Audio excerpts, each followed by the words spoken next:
Warning. Broken simulation. Broken simulation.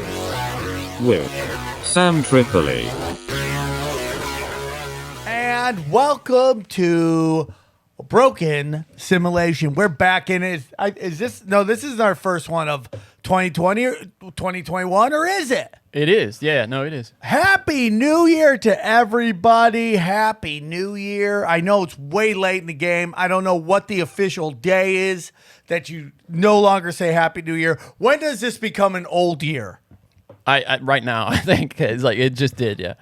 How long do you think I go with wishing people Happy New Year? How long will you bet? It reminds me, I think you can get through January. It reminds me of that Larry David, that Curb episode where he finds out from his father that his mom had died like 6 months or a year earlier. She died? Yeah. Dead. She's dead. And she didn't want me to bother you.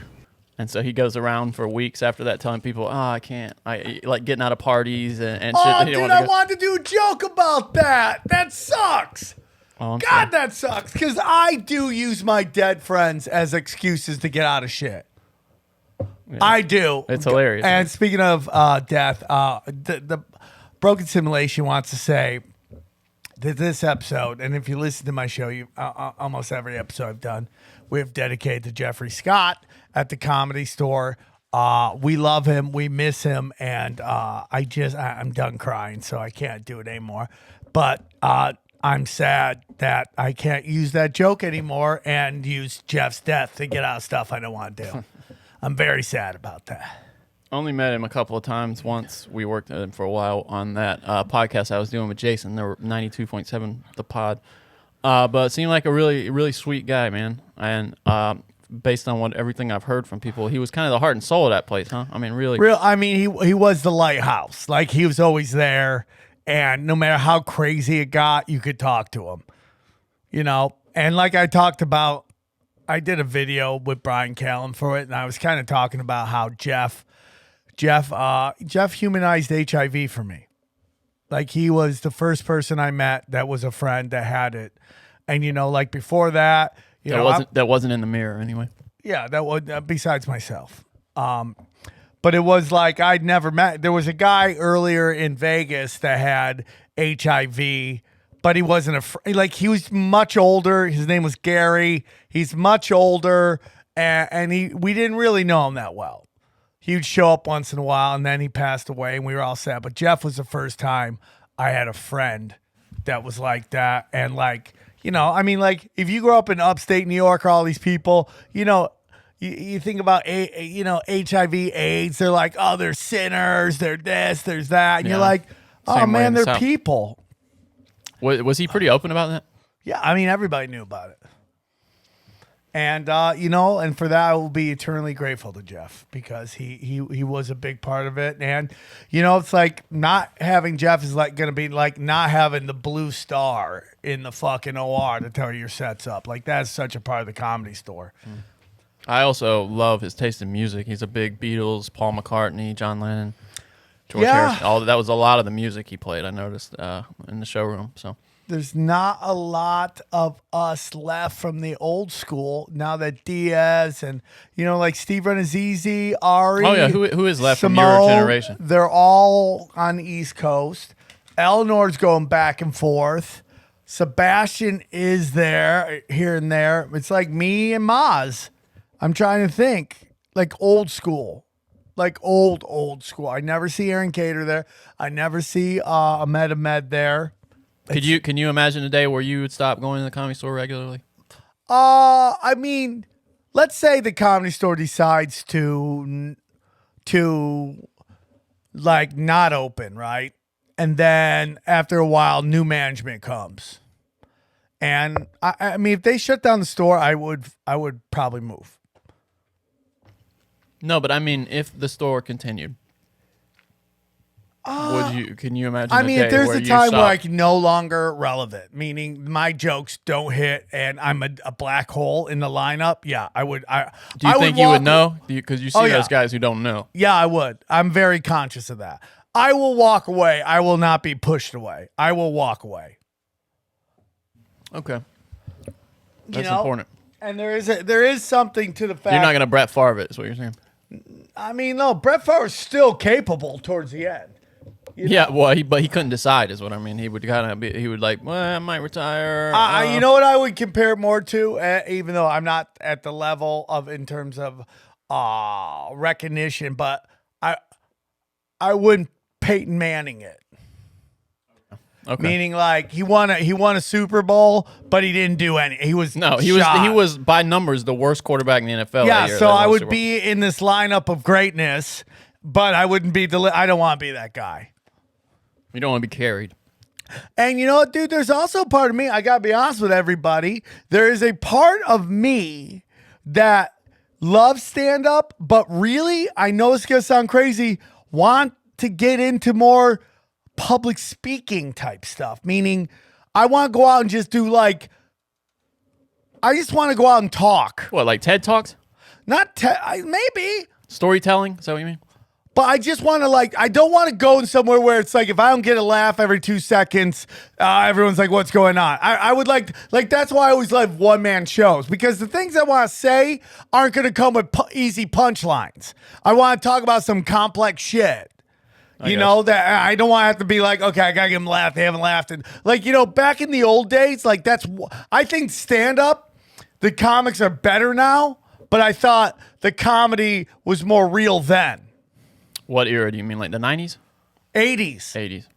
80s, because they could talk. Because see, I think like early 90s is when it started to change. I feel like the 80s, the club comics, they were too much they were too focused on what you're talking about, like setup, punch, and joke structure, and but coming on stage with a smile. Yeah. It started to get goofy, right? Right, But there used to be you could go 2 minutes without a laugh because you were storytelling.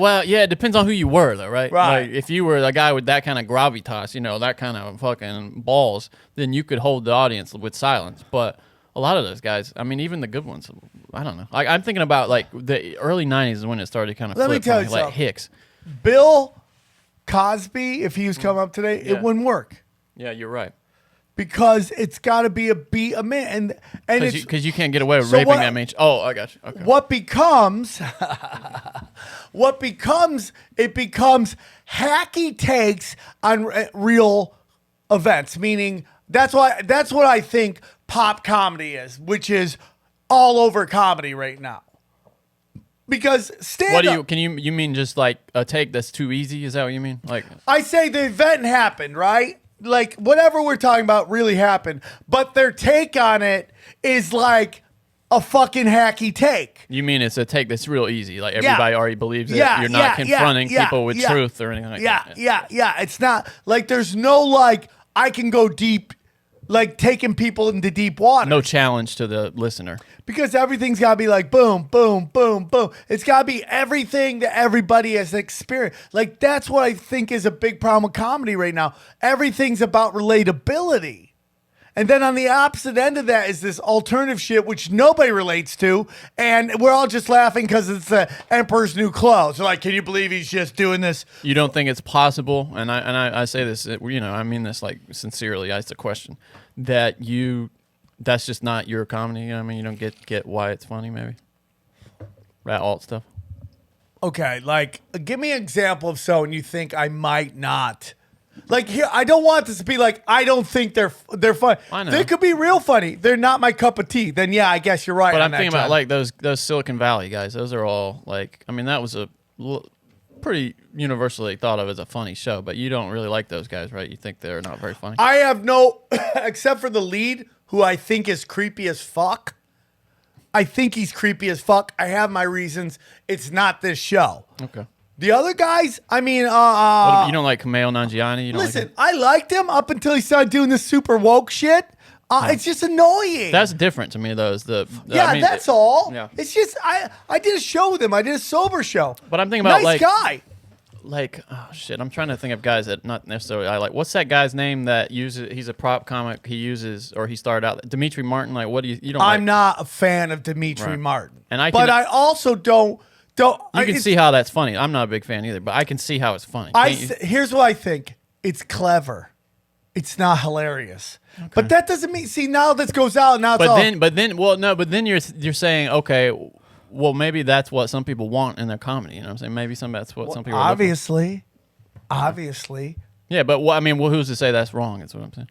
I've never said it was wrong. I said one is just not for me. Okay. But the conversation that got us to this point started with it's either relatability or completely unrelatability, and everyone's like, "Wow, that's kind of crazy." Right? I mean, but what you're talking about, I just don't know if that's not relatable because I like a lot of this. No, it is relatable. This really It deep, is like the relatable. Patton Oswalt comedy, which fuck Patton Oswalt. But No, I his think comedy, he's a great writer. Yeah, I mean, his comedy though is really you have to have watched Star Wars, 50 times to get most of his jokes. And that's great because there is a subreddit universe for that. That's a really good comp there, man. That's what it's like. These are these subreddits that and it's fine. Like You're not I don't even indoctrinated, care. you know, I mean, I have a disagreement again with Patton Oswalt and his social justice warrior shit. I got a big fight with the people at ATC over him tweeting about how funny it was that white guys weren't getting acting gigs all the time. He's a white guy getting acting gigs. Yeah, it's the hypocrisy is amazing. It's amazing. But that's it. I mean, like as a writer, the guy's a great writer. Yeah. Like before the whole Chad Zumach dust up, I would talk about how I felt that Patton Oswalt wasn't an alt comic. That he was just his shit is relatable.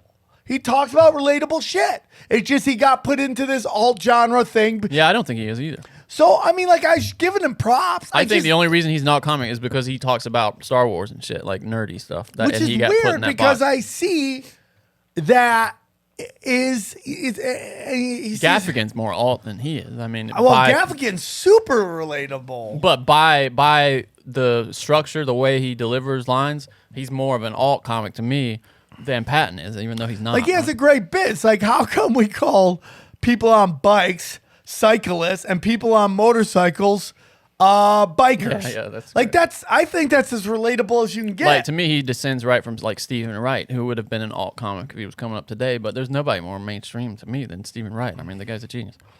I don't see Anybody Stephen could Wright find it as fun. alt. No, but if he was coming up today, I think he would come up in that scene. mainstream. I don't think he would have come up in the club I scene. think I think people. I mean, dude, it's like really weird. I see him as a more mainstream version. Don't you think that's more of like the clever comedy you're talking about, though? Is this the Stephen Wright stuff? I don't see. Listen. It's super smart. It's super smart. It's super smart. Yeah. It's just I think it. I don't think it's like elitist comedy. Let's just say that because I think anybody could go watch Stephen Wright and be like, dude, that's super funny. Yeah, that's why Hedberg worked too, right? Because there were a couple of different levels to his jokes. Speaking of writing, I mean, Jesus Christ. But then do you think he would have ever branched away? Because that structure that he commits to, he's got 5 seconds and then the next 5 seconds is completely unrelated. Do you think you could have had a whole career like that, or do you think he would have maybe become more of a monologist, like, kind of stretching things out as he aged? I mean, like, can you imagine him if he was still going? I think he would lean into it even more. I think, like, in the universe of Twitter, he would exploded. Yeah. Okay. It would be interesting to see. The only problem most is guys like, evolve, does that style, which people tried to mimic, would it become, if he was around longer, would it become like a Jerry Seinfeld thing where, like, Jerry Seinfeld got so popular, so big, people started doing him as the when you're acting like you're a comedian, right? You're like, why are we eating pizza with cheese in it? And you're like, and your grandma's doing that. People would, and then comedians would, imitate him, and many not even realize it. You know what I mean? Just because he's the, like you said, the kind of the universal comedy. I call Jerry Seinfeld the Michael Jordan of comedy, in the sense that, not that he's the greatest of all time, he's one of the most successful comics of all time. He's not he's the logo. No, I mean, like the Jordan he logo. changed the game, and I don't believe necessarily for the better, just for my style. Okay. How is it different? How is comedy different without a Jerry Seinfeld? I think before Jerry Seinfeld and the show Seinfeld, you saw people like Dice. You saw people like Sam Kinison, this raw, real rock and roll comedy. And then Jerry came, and because I believe Jerry Seinfeld is his persona is his act. And that's why I like him. Because I like people who are the best they can be. They're Themselves. Yeah, 100%. And whatever they are, they're the fucking best at it. And Jerry Seinfeld, for that style, was the best at it. But what I think happened was the industry demanded everybody be that. And what you see in basketball, everyone wanted to be Michael Jordan, one-on-one, dunking, shoe deals. It became the player over the game. Before, because Seinfeld was around a long time before his show. Was he a really like a national guy before his show? He was touring comic, but he was killing it in corporate gigs. Really, that's what I was I'm told. not surprised by that. And then they were just trying to get something going for him because that was a different time back. I'd love then. to know if that show takes off without Larry David's input, though. That's the big one. But it's just like, and then like as a guy who like talked about smoking crack and this guy trying to suck my dick, I loved what Jerry Seinfeld did. It's just not for me, and I just hated that I had to play under those rules for a very long time. Whereas now, thanks to tinfoil hat shows like this, people know I'm a weirdo, and they're cool with hearing all the weird shit I have to say. And there are fewer gatekeepers, so you can get right to your audience and the people who would like yeah. it. Yeah. And dude, be honest with you, if I could get 300 people into, like, whose career I want, I would like to be, and I'm working hard to get there. Yeah. Doug Stanhope. That's what I want. In the fact that anywhere he goes, he gets 300 people to come see him. That's all I want. To me, he's the guy who carries Bill Hicks' legacy the most right now. Kind of carries the torch. And he's the nicest guy. So it's like, is he? Is he truly? Oh, Yeah. dude, it's like you expect him to be this kind of like, because on stage he's fucking lethal. He's throwing dude. fire. Yeah, and he's pulling no punches, and nobody's off limits. Off stage, nicest guy in the world. That's good to hear. I like hearing it when the heroes are. Life can be stressful even under normal circumstances. But as we all know, 2020 has been a humdinger, and you need stress relief that goes beyond quick fixes. That's what Headspace offers. Headspace is a daily dose of mindfulness in the form of guided meditations in an easy-to-use app. Headspace is the one and only meditation app advancing the field of mindfulness and meditation through clinically validated research. I started using Headspace several years ago. I started with their really basic, simple, easy, introductory meditation, guided meditation sessions, and worked my way up from there. And that's the great thing about Headspace. They have beginner guided meditations, and they have much more advanced techniques that you can learn. It's really for everybody at every level of meditation. So don't assume that if you're a serious meditator that this app doesn't have anything to offer, because it definitely does. Headspace is backed by 25 published studies on its benefits, 600,000 5-star reviews, and over 60 million downloads. Think about that, 60 million downloads. You deserve to feel happier. And Headspace is meditation made simple. Go to headspace.com/broken. That's headspace.com/broken. And you can get a free 1-month trial with access to Headspace's entire library of meditations for every situation. This is the best deal you can find anywhere right now. It's at headspace.com/broken today. Headspace.com/broken for a free 1-month trial. So, Johnny, on Twitter, I tweeted this. Somebody sent me a fucking 24 when he died. Somebody sent me a picture of my You tweeted it? of my great uncle. Saw this. Yeah. What I was going to ask is, I think I maybe tweeted you this. Are you going to tell the story with it? The picture about his name?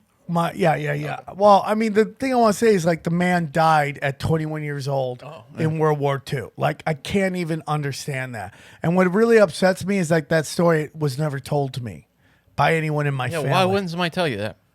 And I'm so thankful that my cousin sent me that picture. And it's, like, I got to be honest with you, dude. It's really hit me hard. Like, it's really hit me hard. But he looks just like my father as he was a kid, dude. And he died and he's buried. I'm gonna go see. Where did he die? He died in Germany. Fighting the Nazis. At November 16th, 1944, man. Damn, at late 21 in the war, years old, this dude died. He was born. He was born May 1923, dude. Almost 100 years ago.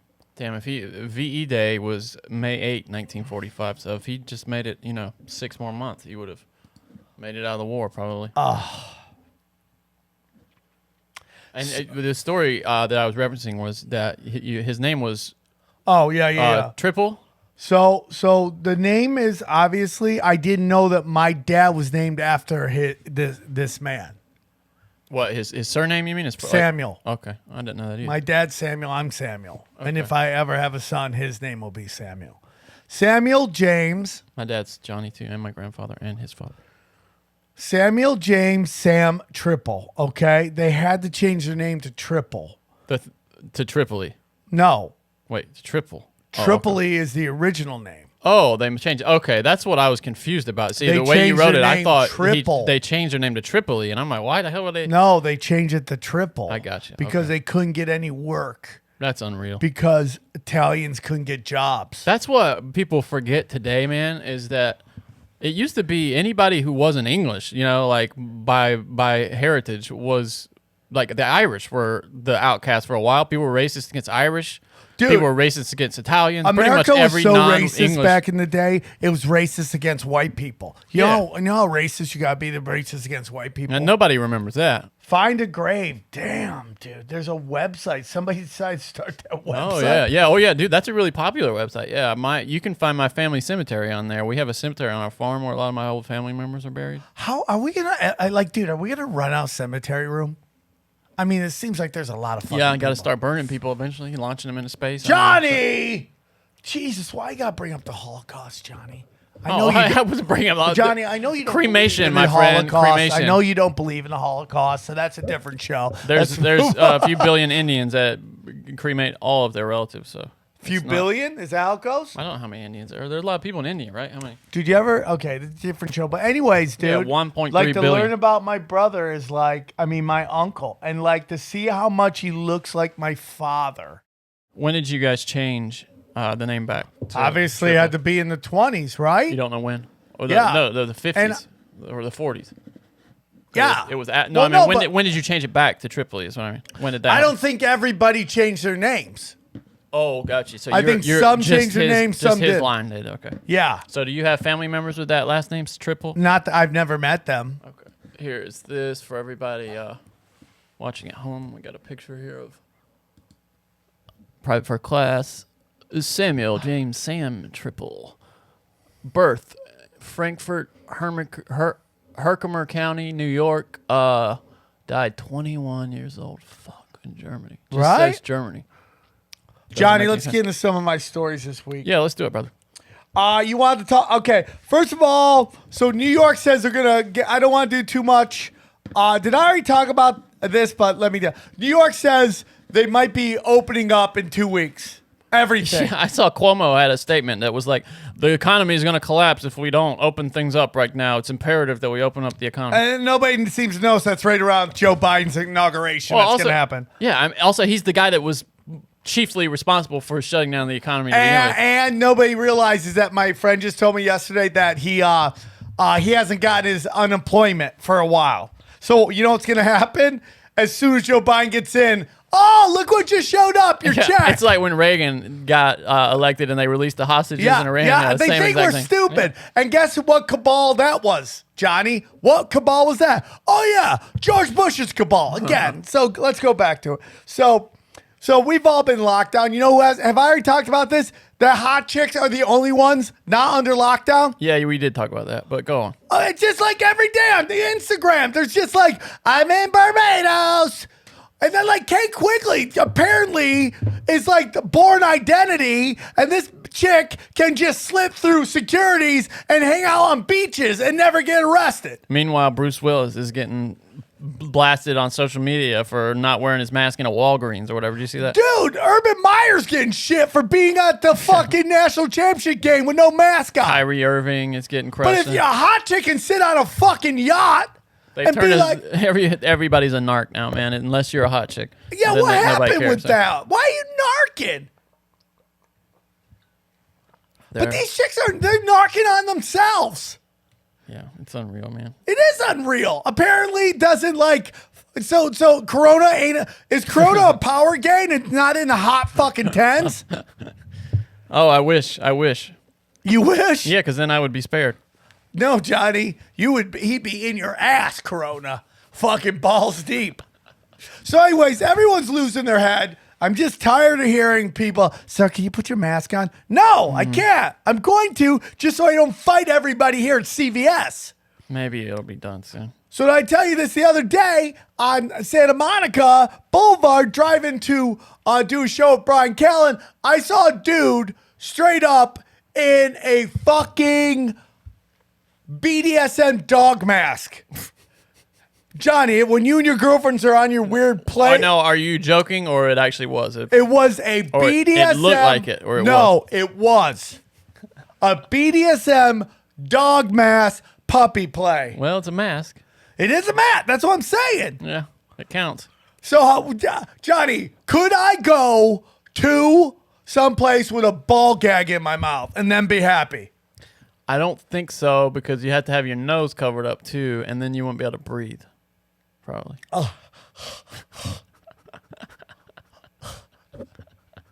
Right? I mean, like, dude, if you're a gimp right now, it's the time, dude. That's one I can't understand, man. What? Is wanting to have a ball gag in your mouth. Like, that's so uncomfortable. That to the point of being miserable. Listen, dude, for me, BDSM, somebody put this so funny. They're like, feminism is telling it's really cool for a woman to be submissive in a BDSM relationship, but not be submissive to their husband, right? It's like, Yeah. the minute you're That's getting so funny. a fucking a horse plug in your ass, you're empowered. But suddenly, if you're like, you just want to be a wife and take care of the house, suddenly you're setting feminism back 100 fucking years. I think that's why so many women are into that shit is because it's kind Listen, of as I've said this pressured on before, them. Johnny, as women get more and more powerful in society, there is a part of them that wants to get dominated. It's like why successful women always have to marry at the highest levels. It's an interesting idea. It's certainly possible. I mean, I just been on the dating apps, over the past several years. It's really surprising what women will admit on social media, first of all, or not on social media, but in dating apps. Like some of them are really open about what they're looking for, and it's the second thing that's most surprising is what they're into. Like, there's this one website that has questions that you can ask. Or the questions that it asks you when you sign up, and you can keep answering the questions, and you can look at what the other people's answers are. And one of the questions is, how does it make you feel to be slapped hard in the face during sex? One answer is aroused, the second answer is horrified, and the third answer is nostalgic, which is like, I guess you're just missing high school or something like that. Oh, no, you miss getting beaten by your ex. Yeah. Well, dude, that was my favorite question. I would look, and that's the first question I checked every time I checked some chick's profile. And you'd be surprised how many women really get like getting slapped the shit out of them during sex. Well, it's and like, admit it on their dating profile. There is something about like the caveman aspect of it. Do you like being slapped in the face during sex? Please DM me on Twitter and tell Don't me. DM me. I got enough fucking chick problems. Tell me about it, please. Don't DM me. Okay? Don't DM me. My whole thing is that the more and more powerful women get, and the more and more, but the more and more, what's the word? Sterile. I don't know what sterile is. That the word I'm looking for the workplace?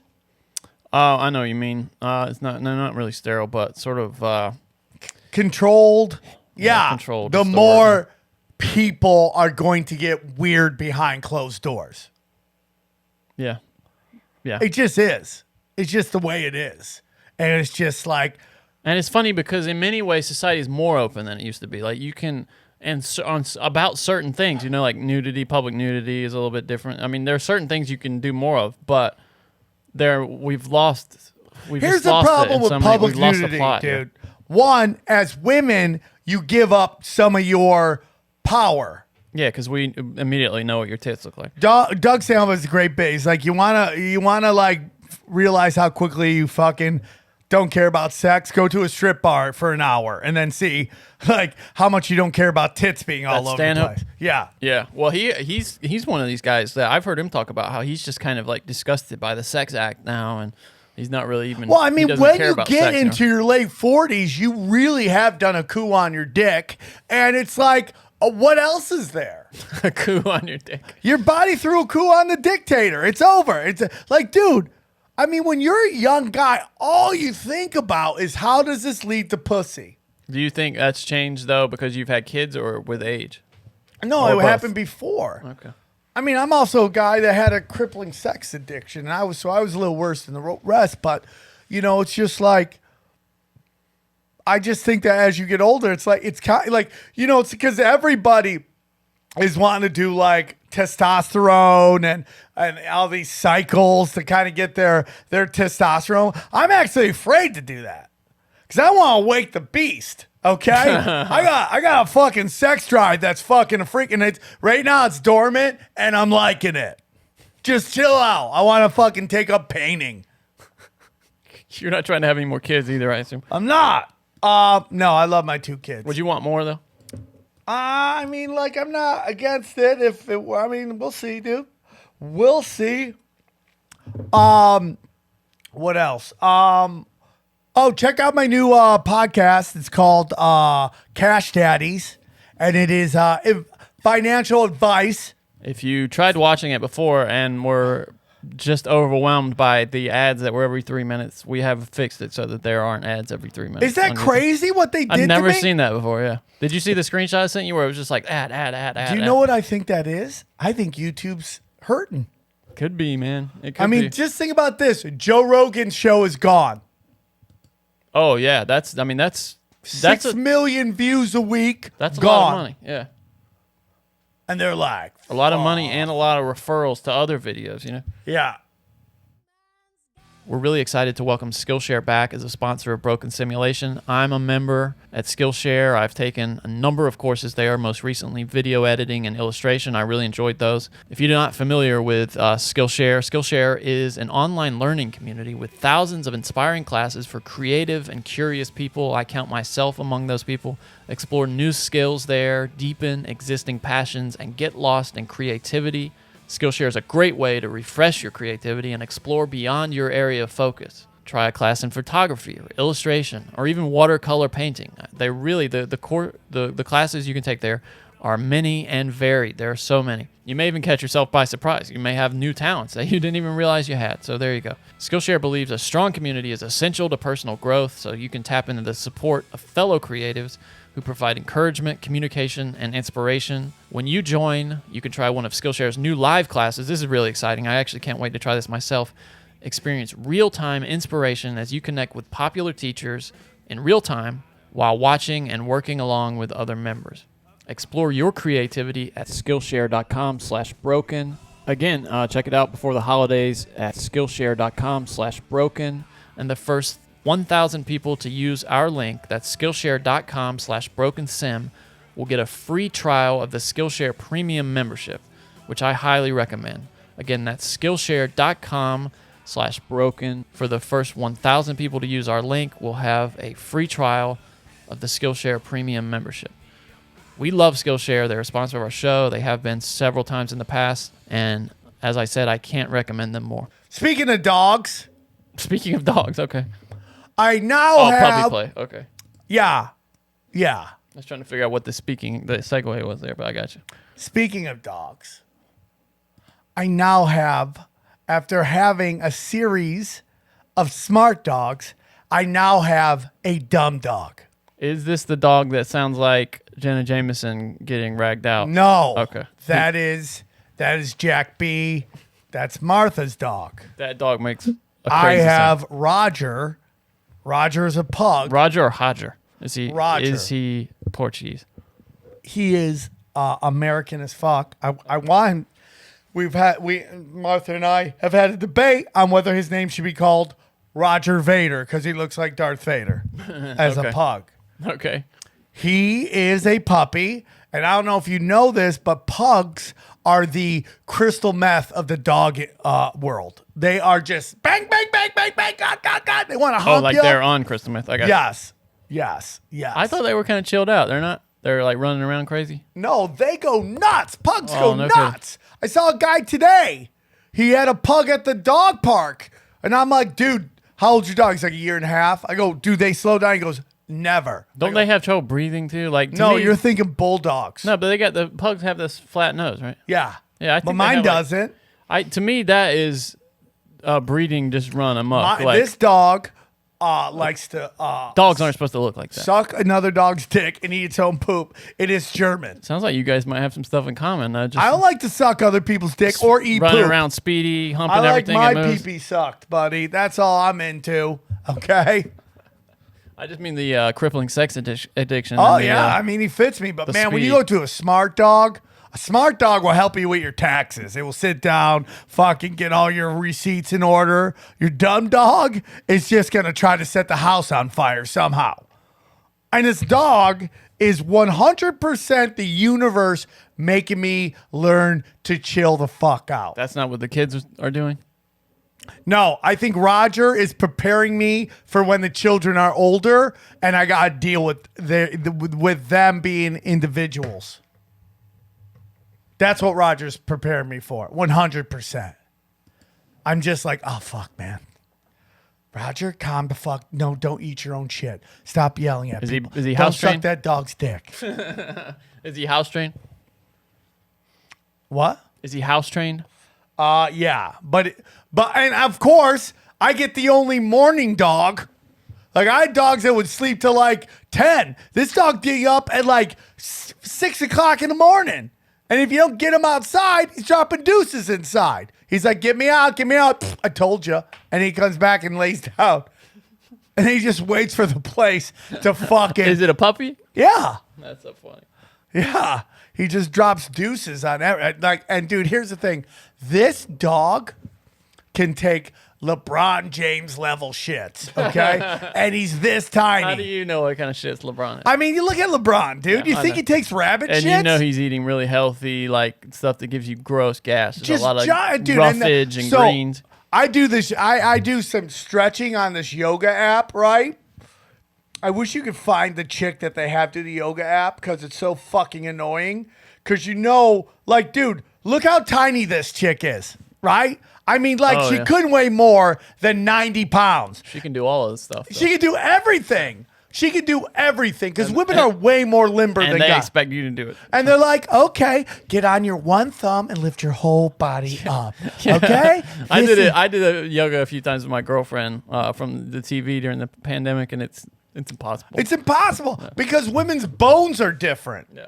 And Dude, their it joints reminds are me, different. when I was a kid in elementary school, I was in some kind of group, and it was all girls in my class except for me, and they made us do this dance routine to Billy Ray Cyrus's "Achy Breaky Heart." Oh my God. I would And- pay big dollars to see that. And I didn't have the hip flexibility to do the moves. So then the teacher was just like, "You gotta learn this," yelling at me. So I remember like crying and going to my other teacher and getting out of it, but it was a nightmare. Johnny, did you get that teacher fired?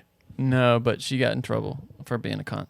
Yeah, I mean, like, why are you yelling at... Yeah. Dude, one time I went to church. I never went to church, right? But my next door neighbors were like, come to church with us. It's fun. I'm like, okay, I'll go. She should have been jailed for her All right. shitty music taste. I go there, and they're like, why don't you draw something from, like, the Bible? That's fun. I'm like, you know what? I'm going to draw an angel. So I draw an angel, and the teacher comes out and goes, what the fuck is this? I go, it's an angel. She goes, that's a volcano. I go, why are you in church drawing a volcano? I'm like, geez, lady, I thought you were a Christian.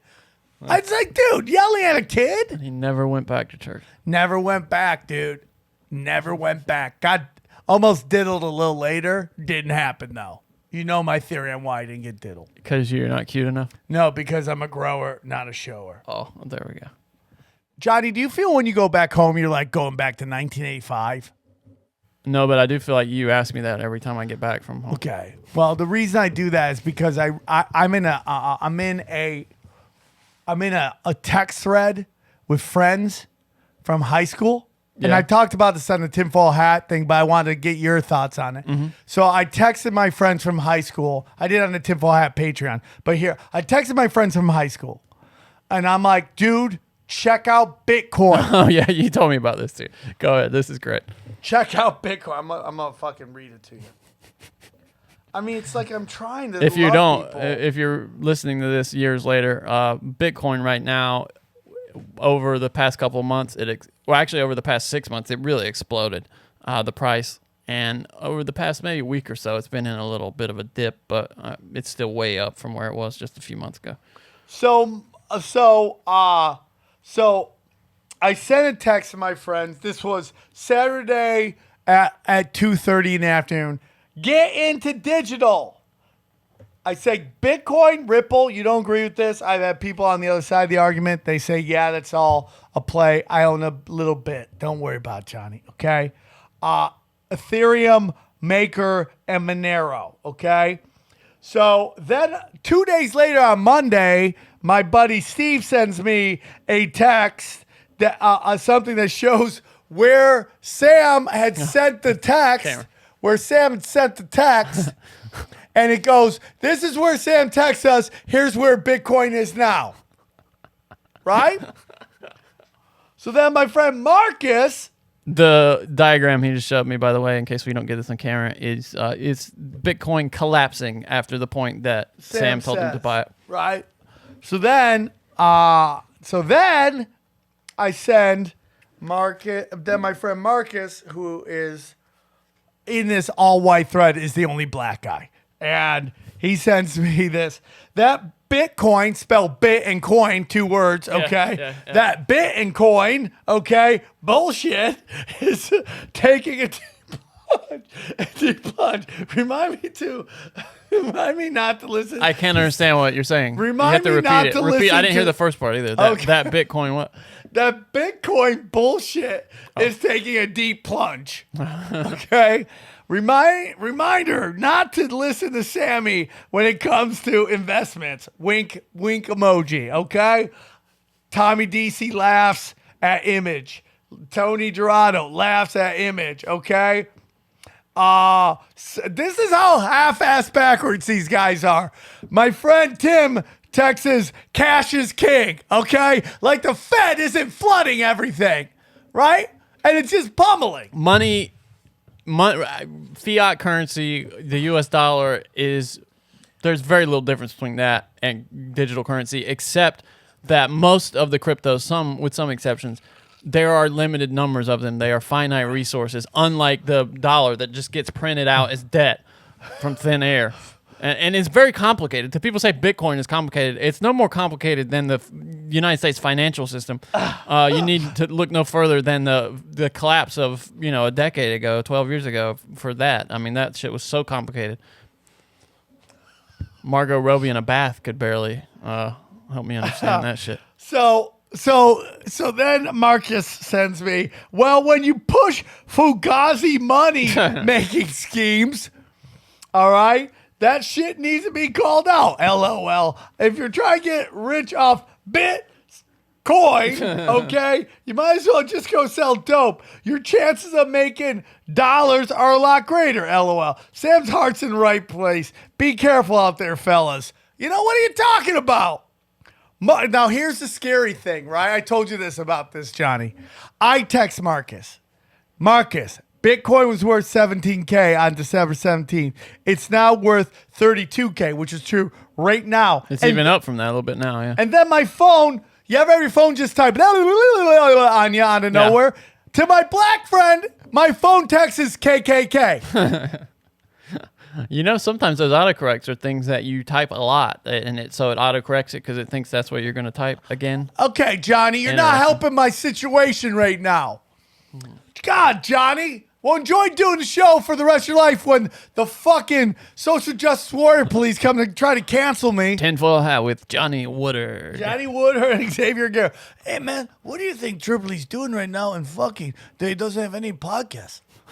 We'll call you in jail, in Twitter jail. Yeah, so now it's all the way. Dude, they're just giving me shit. I mean, it's just fucking ridiculous. Johnny, here's the point. How long do you think How long do you think till strippers are named after digital currency? Welcome to the stage, Ethereum. That actually works though, right? Hold on, let me run down Coinbase here and get some of these. Welcome to the stage, Ethereum. Which of these would be best for... Here, let's do the list. Best I names. got it right here. Okay, I hold on. want you to react to these. You each do one. Ready? You do one, I do one. Okay. Great. These are the best cryptocurrency names for the best cryptocurrency name for strippers. Ready? You I pick don't one, know John. I don't know how to say that. It's AA. Okay, here, I'm going to do some. You Cello. ready? Cello's a good one. Please Cello. welcome to the stage, Ox. Ox is not a good. Ox is a fucking. That's not a good like a stripper cow. name. No. Welcome to the stage, Ox. I like Cello. Let's go in. Hello, Cello. Please welcome to the stage, Stellar Luminance. Lumens. Yeah. Stellar Lumens. Hold on. Let me see. Please welcome to the stage, Zcash. Well, Zcash to the main stage. Zcash to the main stage. Please welcome to the stage, Orchid. Orchid. Hey, Orchid. Looking nice. Please welcome to the stage, Uniswap. Please welcome Cello. That's Cello. Cello. Sorry, Cello. Got your name wrong. Please welcome to the stage, Cello. Please welcome to the stage, Filecoin. To the main stage, we need Ren to the main stage, please. Can I get Ren out to the champagne room? We need Ren in the champagne room. Okay, guys, we got porn star celebrity. Please welcome doing her feature act, Uniswap, everybody. That's the one I was about to get to. And finally, the one you've all been waiting for, Synthetics Network Token. Balancer is in the house, everybody. She's ready to get nasty. What is OMG Network? I've never heard of that one. Oh my. Dude, did you hear that? Yeah. It sounded like I was doing some weird kind of like The DJ shit. OMG network, formerly Oh My's Go, is a value transfer network for Ethereum and any ERC-20 token. It describes itself as the first production-grade Layer 2 Ethereum scaling solution and aims to let people move money and a variety of digital values on the blockchain faster, cheaper, and without compromising on security. So check that out. Respect, dude. Much respect to the OMG network. Respect. Please, by the way, if you're listening to this, please rate and review the show on your podcasting app. It really helps us get to people in this Help era. us. In this era. Help us. In this era of censorship and blacking out, people with open minds, we could really use the help. So please. It's getting crazy on there, leave dude. comments on They your just Twitter. deleted my Pornhub account. Now you know you're in trouble when they got in there. Okay, here we go. This is from The Guardian. I think it's originally from the New York Times. Headline from theguardian.com. Programmer has 2 guesses left to access 175 million pound Bitcoin wallet. Stephen Thomas is not the first person to forget a password, but memory lapses are so rarely potentially this costly. Stephen Thomas has just 2 chances left to get his hands on $250 million, his $250 million fortune. He's a San Francisco-based computer programmer, and a decade ago he was given... they locked the... God, I hate these paywalls, man, on news sites. Okay, here we go. The password will let him unlock a small hard drive known as an iron key, which contains the private keys to a digital wallet that holds 7,002 Bitcoins. Yeah. The problem is Mr. Thomas years ago lost the paper where he wrote down the password for his iron key, which gives users 10 guesses before it seizes up and encrypts its contents forever. Yeah, but who does that help? Like, who does that help? Well, it helps you if you actually keep the password. Then it helps you from other people stealing your shit. I don't know, man. I ain't down with that. But yeah, I get what you're saying. Like, how does it help him if somebody steals it and then it just disappears? Or how's it? Yeah, like, how's it helping? So there's a chance I can't get my shit. Yeah, I guess it is a deterrent, right? Because people can know if they steal it, then they're never going to get it. You know what I mean? So maybe they won't steal it. But God, this thing was so funny. I imagine it's more meant to protect hard drives that have information on them rather than money.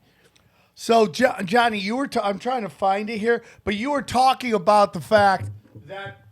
Oh man, I Can't just touch that thing. keep fucking with it. Just Sorry, grab the John. arm like this. Dude. That there was a pizza paid for. Yeah, By- 1,000 Bitcoin. No, 10,000. Oh, Bitcoin. it's 10,000. Okay. Yeah. Yeah, I'm trying to find it, dude. This video is actually pretty funny. Yeah, 10,000 Bitcoins. Yeah, 10,000. That would be 300 million. $300 million pizza. $300 million Unbelievable. pizza. Mr. Thomas, lost that password. He has since tried 8 of his most commonly used password formulations to no avail. I would just lay in bed and think about it, Mr. Thomas said. Then I would go to the computer with some new strategy, and it wouldn't work, and I would be desperate again. Bitcoin, which has been on an extraordinary and volatile 8-month run, has made a lot of its holders very rich in a short time, even as the coronavirus pandemic has ravaged the world economy. But the cryptocurrency's unusual nature also meant that many people are locked out of their fortunes. Now, Sad, John, man. what That's do sad. you do? Do you keep trying or do you like, fuck it, I'm not going to try, and then think if maybe along the line there's some way possible that someone could invent a technology That's what I'm thinking. that would allow you to get into. Like, Would you, dude, I would put out the call on Twitter. I would be like, okay, anybody who uses this iron hard drive shit, or maybe the inventor of it, I'll give you $1 million to unlock this hard drive. No, most people just interview this guy like, are you sad that you fucking gave away that many Bitcoin? Well, you hear now, Johnny, there's bars being sold in New York for Bitcoin or Ethereum. Oh, really? That's good. I'm glad. Oh, Johnny! Yeah. I'm so excited. Are you going to pay my bet off in Ethereum or Bitcoin? No. I'll Johnny, take it's cash. time for new bobblehead alert. Oh, we got a new bobblehead alert. Okay. New bobblehead alert. Cue the theme. Cue the thing. Okay, it's playing right now. New bobblehead alert! Bobblehead alert! Bobblehead alert! Bobblehead alert! It's a new bobblehead alert! Bobblehead alert! You don't have the theme already. It already has you in it and everything. It's dun, dun, dun, Are you ready? Dun, dun, dun, dun, dun. Yeah, go This ahead. one's different than all the rest. Are you ready? Let's see it. You're on camera. White guy.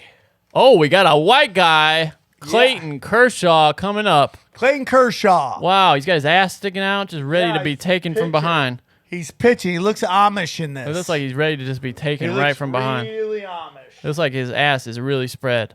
Johnny, you see what you're looking for. All right, so let's go. I got one more down there. He's a Hold on. weird looking guy, isn't he, Clayton Kershaw? I'm so happy he won because that would have been the weirdest career to think like you are seen as generationally the best of your generation. Clayton Kershaw, one of the rare people to actually look better as a bobblehead than as a human. I mean, I gotta be honest with you. That looks like Clayton Kershaw. Yeah, he looks a little bit better I than he think does in reality. outside of the Jordan one and Kawhi maybe. That's a quality bobblehead, though. How much did that set you back? That's I a don't nice know. one. Huh? Somebody gave it. Dana gave it to me. Oh, that's Put it nice. Right here, so it doesn't fall over. And that has been bobblehead alert. Thank you. Who else would you like to see in there, Johnny? I tried to get Sean Kemp. I couldn't get that. Maybe Vince Carter would be a good one. I'd like to That get some would be VC. a great one. Yeah, I'd like to see VC over there. Johnny, why don't you Rap- subtly put up our P.O. box number flashing in Okay. case people want to know? Okay. Send us a Vince Carter would You're be sure great. that's right? The number you gave me, right? Because the guy Yeah, told me some that, guy told you that and he's lying. Okay, he said his post office told him that wasn't. Dude, I'm a telling valid- you, okay. it's a real one. Okay? Okay.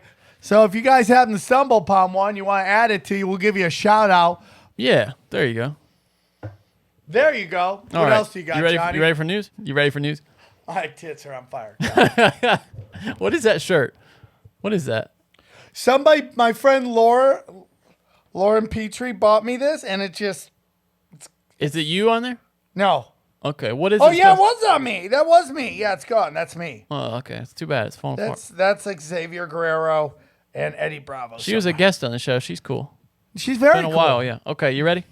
She's very This cool. is one of my favorite stories from the past week. She got drunk and fucking ran around naked at Freemason Lodge. But anyways, next question. That sounds nice. That chicks have it made. When you're a young chick, the world is yours. Yeah. The world is yours. All right, here we go. Headline, this is from insider.com. a man injected himself with magic mushrooms, and the fungi grew in his blood, which put him into organ failure. So, Okay, one more time. a 30-year-old man with bipolar disorder injected himself with magic mushrooms, and it gave him organ failure. They started growing in his blood, the magic mushrooms did. Think about that. I mean, I know they taste like shit, but come on, dude. You don't mainline talking to God. A man experienced organ failure after turning psychedelic mushrooms into a tea that he then injected into his veins, according to a case report out of the Journal of the Academy of Consultation Liaison Psychiatry. Oh, that's Can a you mouthful. believe that is like somebody's reality? Yeah. There's a guy that's their job. They have a secretary. They answer the phone. If you think you're getting into the Journal of the Academy of Consultation Liaison Psychiatry with that kind of shit, you're wrong. They have a human resource person. There's an editor. There's someone who's pissed because they can't get any of their fucking blogs in the journal. The 30-year-old man's family brought him to a Nebraska emergency room after they noticed he seemed confused. The man, who has bipolar disorder type 1, the doctors wrote the case study learned that he hadn't been taking his medications. So he had been going through manic and depressive episodes. During a recent episode related to his disorder, he'd researched how he could decrease his opioid use at home, his family said. So he'd read, which is true, that psilocybin can help with opiate abuse and depression. And they're acknowledging that here in the story. The problem is, you're supposed to consume, not inject magic mushrooms. Yeah, and here's the problem. Everybody wants to mix up the drugs, right? Right? Like somebody told me they were trying to start like a weed that you can snort. It's just Why? Why? That's not how you do it.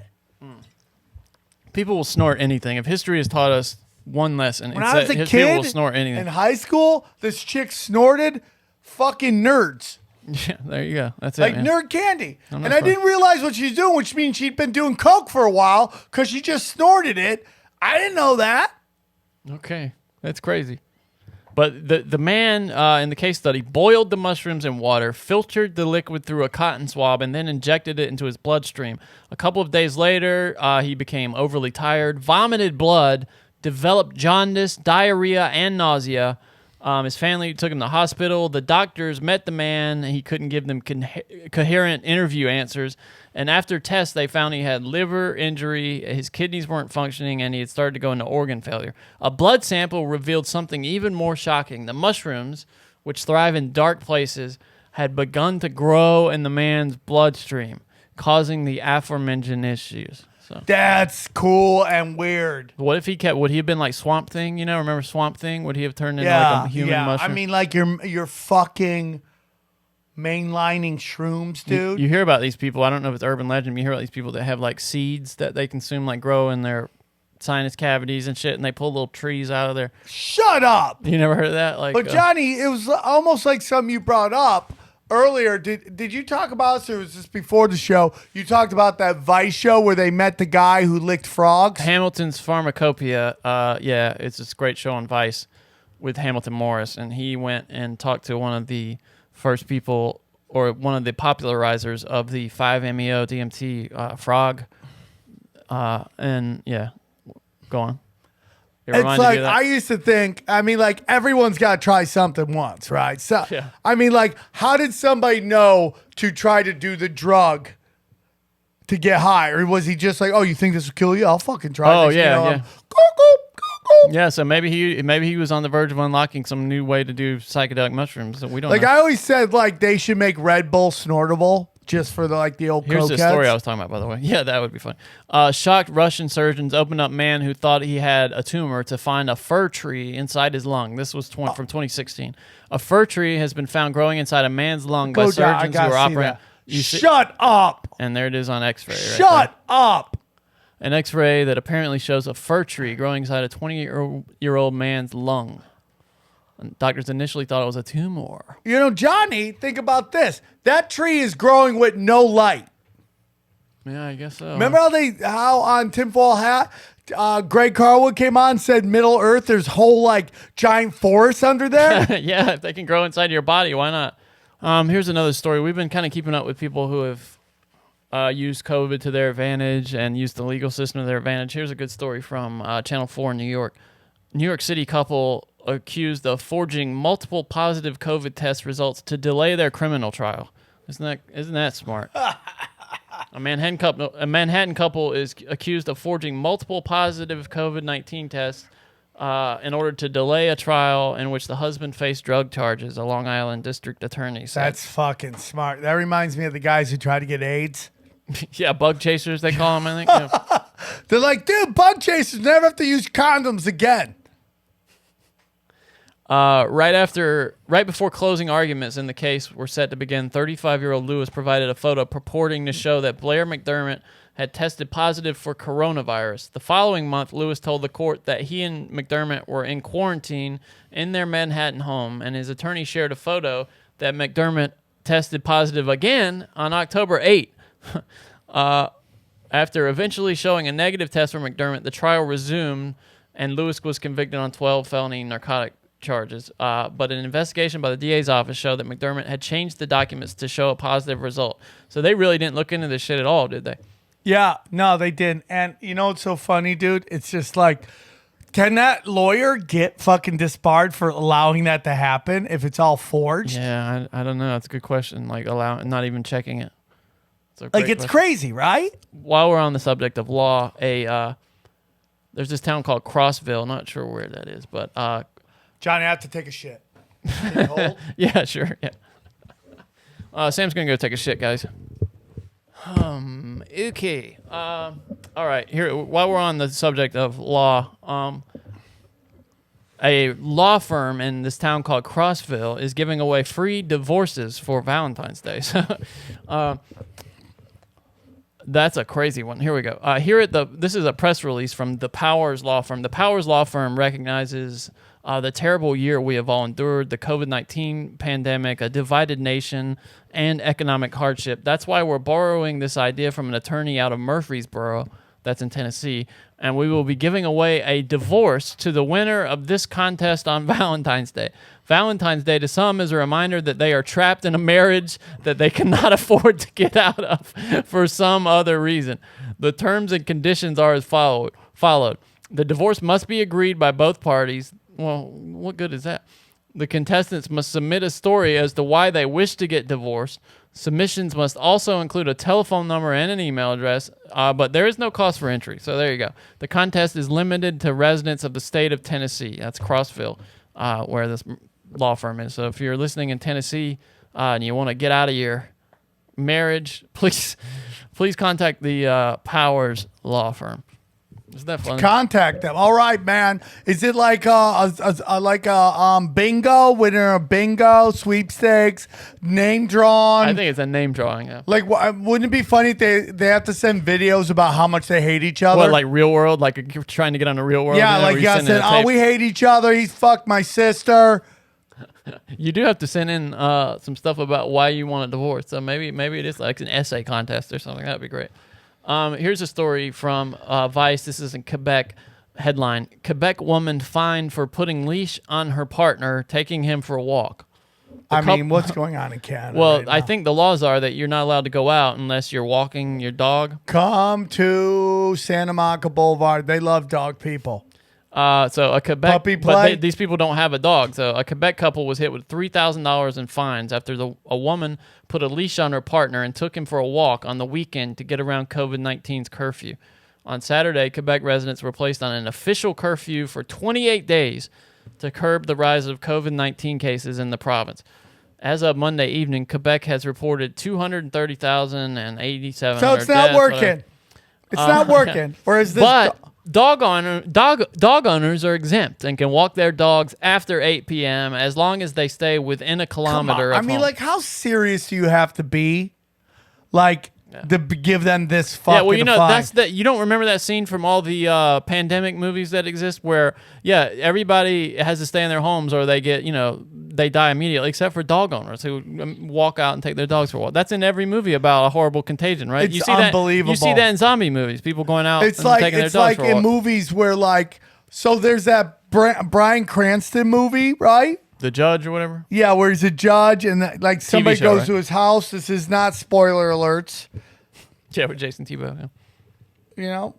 But What's the part? What's the point? the point is that this guy's in the judge's house and people are freaking out on if he's gonna kill the dog or not. They're more concerned about the dog getting killed than anybody else in the fucking. Dude, my girlfriend's the worst with that. She can't handle any animal, like anything that happens with animals. She can't deal with it. Like she gets mad at me if I've seen a movie already and I don't tell her. Like the scene in Godfather where the horse's head is in that guy's bed. Like she was so mad that I didn't tell her about What do you think that is? That is this part of this belief that we believe that the human asked to be for it, and the dog didn't, or the horse didn't? I think they're helpless is part of it, maybe. But children are, and people, some people are help. I don't know. I don't know what that is actually. I grew up. It's easy for me though because I grew up on a farm and was around a lot of animal death as a child, so it's nothing to me to see. How many animals have you killed yourself? Are you an animal serial killer? Like chickens, just a shit ton of chickens. Like yeah. numbers, hundreds. Chickens, possibly. Are you the Hitler of chickens? Yeah, I mean a lot of chickens. Johnny, you're the Hitler of chickens. Nah, You're the Stalin of chickens. I didn't put up those kind of numbers, but you're the Stalin of chickens. I'm more like the Bill Clinton of chickens. Let's say. Okay, all right, respect that. Yeah. We came, we saw, they clucked. Yeah. Yeah, I'm the Hillary Clinton of chickens. That's right. So this woman who is 24 set out with her partner 40. Nice, dude. On the other end, attached to a collar around his neck at around 9 p.m. on Saturday in Sherbrooke. That's near Montreal, apparently, 150 Do you kilometers. think that's a good age for men and women? 16 years difference? That's tough. You get some generational differences when you start going Well, the problem into that. is it's like where the man is, where the woman is, in terms of like what they want to do in life and sex. Yeah, it could be. 40-year-old guy isn't looking as much action as a fucking 24-year-old woman, and she's only going to ramp up. Maybe they are. I don't know. Maybe. That's why I think cucking's really big, because dudes love having young girlfriends, but he knows that, okay, she needs some dick downs. Right? Oh man, could you ever see yourself consenting to that? Oh, it all depends. So possibly. It depends. Okay. Let me see what else we have here. I didn't quite. Hold on. Let me see if I. Oh yeah. Okay. This is just that guy, the Q shaman that they said was at this Capitol riot. That's the guy with the buffalo. Yeah, that dude. Headdress I've heard on. different stories about that guy. Yeah, so have I. But this story is really interesting. The man in the horn headdress during the riot at the U.S. Capitol. By the way, this makes me think that he's not who they're saying he is in the media at this story, so get ready for this. Tell me if this sounds like any Trump supporter that you know. The guy's name is Jacob Chansley, also known as Jake Angeli, or the QAnon shaman. Appeared telephonically at his... Telephonically. That by telephone, video telephone, I think is what that means. During his hearing, but he's being held right now, and I want to get to the part of the story. They're putting the most interesting part way down into this. Of course, that's how you got to do it. You got to do cliffhanger shit. No, but that's not how the news story is supposed to be written like a Christmas tree with the important shit at the top. Here we go. Okay. Chansley's mother, Martha, was in the courtroom Monday. Afterward, she explained this about his diet. He gets very sick if he doesn't eat organic food. Literally, he will get physically sick. So that's why they're trying to get him out of jail, because he's not eating his food in the jail. He will only eat organic. Good luck. And he gets sick if he doesn't eat Well, organic. dude, you hear a lot of those Now, guys. does that sound like any Trump? This guy, they're claiming this guy is this big wig in the Trump movement. Does that sound any Trump person you know that they insist on only eating organic foods? Not that I know of. Yeah, not really, right? But I also don't think he is like a BLM. I think he's just shows up to big events. Everything. Yeah, that's what I think he is too. He's just everywhere. And his sister, Ex-actor. He's an ex-actor. That tells you all you need to know. But you know what's so interesting about that? It's like that happens a lot, like in the conspiracy world. They'll be like, this chick was on Jerry Springer's, so they couldn't, like with the shooting in Vegas. Oh yeah, so that means they're an actor. Yeah, so that means they couldn't just like people who've been on Springer will go to these events. Totally. Yeah. Right? Yeah. So that's very interesting. So I don't think this guy, I follow his sister. And she's like, dude, he's not a fucking Antifa guy. He's my brother. And like they were trying to make it into like his tattoo is a pedophile symbol. And it's actually a symbol for fallen soldiers because he used to be in like the Marines or something. Yeah. Well, some guy sent me something where it looked like he was on The Simpsons. Did you see that drawing of him on The Simpsons? See, I don't know if that's real. Because I don't know if you it's ever real see either. the drawing where they tried to say The Simpsons predicted 9/11. That's not no. They did predict that, but The Simpsons predicted putting when Trump was in Saudi Arabia and they put their hand on the golden ball. Yeah, that's and they not said real. that was predicted. It wasn't. That was somebody just made that into a thing. And go, The Simpsons are right again. So I don't know if that is, but I wouldn't doubt it.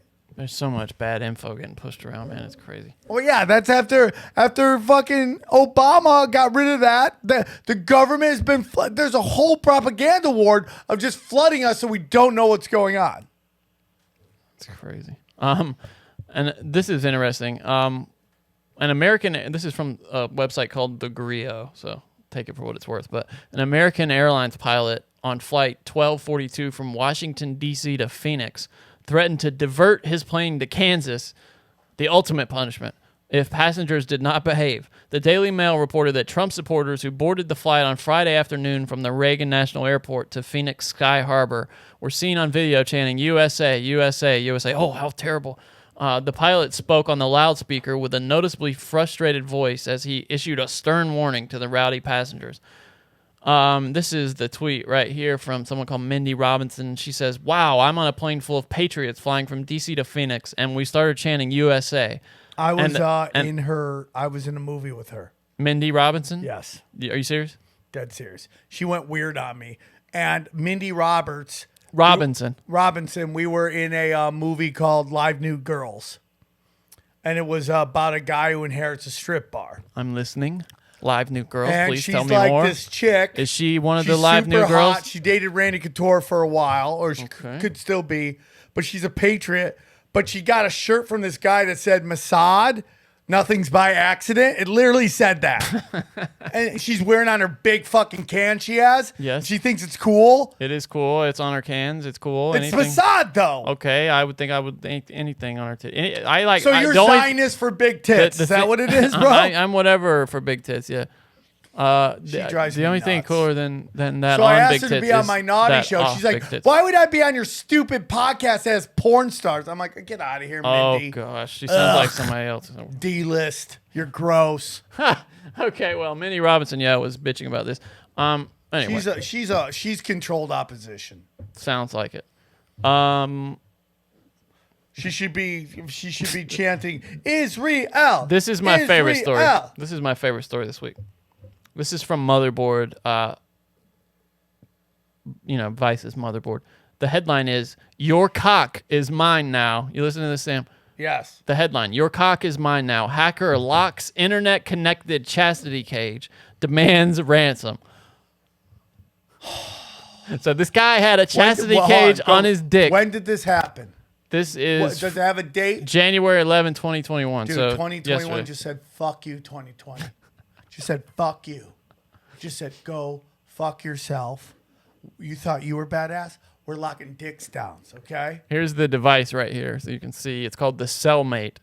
Here's the lead. A hacker took control of people's internet-connected chastity cages and demanded a ransom to be paid in Bitcoin to unlock it. Well, you have to understand something. The people that wear that love this. Yeah. They love that you're like, oh, you can't do anything with your dick. And they're like, oh, that's hot. Thank you. I can't do anything on my dick. Your cock is mine now, the hacker Oh, told one dude, of the all of them victims. just jizzed all over themselves as they heard that. Like, that's literally what they want. According to a screenshot of the conversation obtained by a security researcher that goes by the name Smelly. That's who you want. Oh, yeah, that's Dr. Smelly here. He's the founder of VX Underground, a website that collects malware samples. That's the guy who reported this. This story was in October of last year, though. But they're just reporting Johnny. In October of last year, security researchers found that the manufacturer of an Internet of Things chastity cage, that means it's internet connected, a sex toy that users put around their penis to prevent erections that is used in the BDSM community and can be unlocked remotely, had left an API exposed, giving malicious hackers a chance to control the devices. There is nothing more these guys like. Just imagine the gimp from Pulp Fiction. There's nothing they like than having zero say in what they can do. That's an amazing story. That's my favorite story of the week. Your cock is mine That now. could be that, dude. In a year of 2020 of so much fuckness, that may stand out. This one, I only want to read the headline. It's from Alternet. I'm just going to read the headline and then we can move on. Oh God, no, I didn't know she died. Never mind. Oh, she died. Yeah, the headline is, I'm going to just leave this in the Patreon, but I'm going to cut out the main one. Woman trampled to death during Capitol riots carried a "Don't Tread on Me" flag.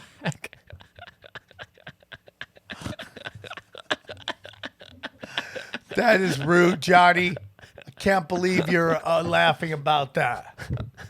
I never even heard there were trampling. I didn't know about it either, but that's what it says. Are you sure it's a real story? Well, it says, in addition to the police officer killed by pro-Trump rioters in the U.S. Capitol. Trump rioters. Yeah. They're just so dumb. 30 Fake news. A 34-year-old woman holding a "Don't Tread on Me" flag Fake who was news. crushed and trampled to death by her fellow patriots.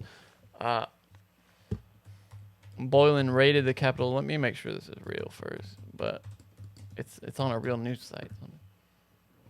Yeah, she was trampled. Yeah, Fake news.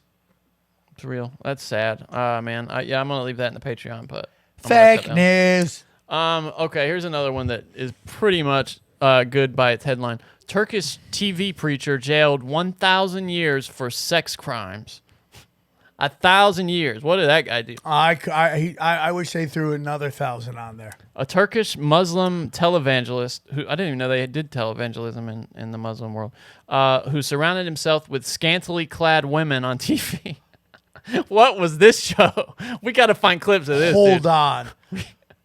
Can you So he's going to jail for having chicks around him? Let's find out. Hold on. A Turkish Muslim televangelist who surrounded himself with scantily clad women on TV was jailed for more than 1,000 years on Monday for sex crimes, local media reported.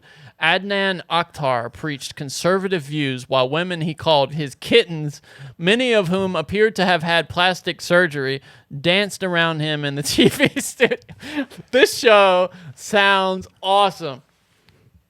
Holy shit. He was 64. Oh, wait, hold on. Okay. The 64-year-old was detained in June 2018. I don't know why the story's just getting to us now. This is in Istanbul, Turkey. Well, by the dude, way. it could take that long for his trial. Yeah, it could be. As part of but why haven't we heard about the trial? It was part of a crackdown on his group by the Financial Crimes Unit of the Istanbul Police. He was sentenced to 1,075 years. Got to get that 75 years on there in case he makes it to 1,000 years.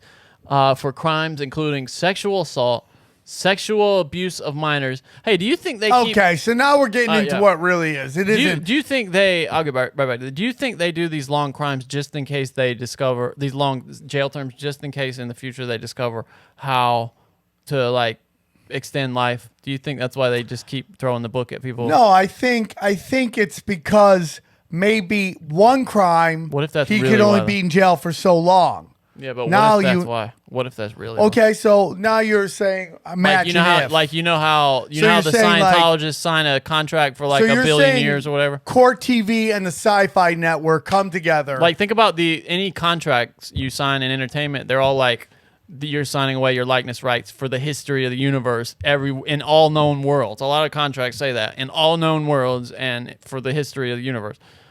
oh yeah, Yeah, maybe that's maybe why. what if all known world? So that's admits there's dimensions. Yeah, there you go. Is that weird in another dimension? Like I signed my fucking show over to Comedy Crazy. Central. Yeah, it doesn't say dimension. I think it just says everywhere in the universe. Sexual abuse of minors. So that's what we're getting to. Burn, fraud, and attempted political and military espionage. Wow. The private NTV broadcaster report. Some 236 suspects have been on trial in the case. Holy shit. Let me see. The hearings have featured lurid details. Let's get some of those. Okay, here. Akhtar told the presiding judge in December that he had close to 1,000 girlfriends. There is an overflowing of love in my heart for women, Akhtar said. Love is a human quality. It is a quality of a Muslim. He added on another occasion, I am extraordinarily potent. Wow. So you know about Brexit, right? Here's one of the interesting consequences of Brexit. Yeah. This is from The Guardian. Dutch officials seize ham sandwiches of drivers arriving from the United Kingdom. Say that again. Personal imports of meat and dairy products into the European Union are banned since Brexit transition ended. So they've been seizing like ham sandwiches and food and shit from people coming from the United Kingdom into the Netherlands. Isn't that funny? I mean, dude, what do you think? Johnny, California has a fruit border patrol. Yeah, I never understood what that was for. What are they looking for there? Fruit. Like because if you from bring where? the wrong Mexico? fruit in, it might have certain insects on it. Oh, I see. But they never stop anybody. I never see them stop anybody. Oh, You just kind because of you're slow not down. Mexican. Oh, is that okay? You've been stopped there? Oh, dude, you want to hear a funny story? Always. So after 9/11, how's that great for a start? You want to hear a funny story? Yeah, please. After 9/11, During 9/11? I was doing one of the Arabian Nights show. I was, which turned into the Axis of Evil comedy tour, and it was Masjabani, Ahmed, Aaron Cater. Great name. And I decided to, and I was part of it before Comedy Central kicked me out. They're like, dude, we're doing a show in San Diego. So 9/11 happens. We already booked a show. They're like, hey, dude, we got a show down in down in San Diego. You might not want to come because, that's a military show and what happened 9/11. I'm like, dude, I'm a comic. I need the story. Yeah. Of course I'm going to go. So we went down there. It was the worst show ever. I ended up having sex with a pumpkin on stage. I just grabbed it and just power humped it, dude. That's how you were like, I got to get out of I this. just like, nothing's working up here. Just fucking hitting it like a champion. And then the whole thing was to drive back, and they just waved us through. I'm like, fuck, man. I want some action. Oh, I gotcha. That's funny. You would have had to explain the pumpkin with the hole in it, I guess. This is something that you're not gonna like this story, and I just want to pay attention to this headline now. Hold on, I'm just doing one thing. Okay, go on. You're not gonna like this headline. This is from Then why you have me listen? the CBC. Danish kids show about man with magic penis is, quote, innocent and goofy, says TV critic. John Dillerman, which roughly translates to John Wienerman, is sparking controversy in Denmark. This is a kids show. I'm going to show you the art from the show, like a still image from the show. A child's show. It's so dumb. It's not even funny. John Wienerman, the titular character in a Danish children's show, has the longest penis in the world, and it's magic. I have nothing. Like, what are they up to in Denmark? A children's TV show about a man whose unnaturally long and magic penis gets him into all sorts of trouble is very Danish and nothing to fret over, says a TV critic who watched every episode. First of all, what are they up to in Denmark? Do you ever trust? I mean, if there's any group, like, you know what they say about CEOs? How, like, they have the highest percentage of psychopaths? Yeah. Like, it's like some insane, like, out of the whole population, it's like 5? Because the skills are in skills you need. CEOs are like 60%. It's like some crazy number. Yeah, I've right? heard that. Yeah. It's probably not even close to that, but it's a lot. Yeah, you're right. Entertainment critics, the level of pedophile has to be up I'm not surprised. to pass a half, it wouldn't surprise me. right? I mean, they're all betas. And it's funny. This show sounds funny for adults, though. The claymation show called John Dillerman, which we said translates to John Wienerman, airs on a Danish public broadcaster and is aimed at children's ages 4 to 8. So far, it's proved popular, but according to the Guardian, it is causing a stir in the country among those who think it's inappropriate for young people and that it sends the wrong message in the Me Too era. But Ida Rude, a freelance film and TV critic, he or she is even freelance, has seen every episode. Like, this is the only person who's seen every episode, and says it's just good, silly fun. Here is part of her conversation with this show called As It Happens. She says, I think it's a very Danish way of making children television where there's kind of no rules so long as no one's getting hurt. And if it's silly dumb. also, I mean, that's just a plus. It's so dumb. It's children's television. It's like it's not meant to be. Look at this, dude. Fucking. Look at this little GIF from. It's so dumb, dude.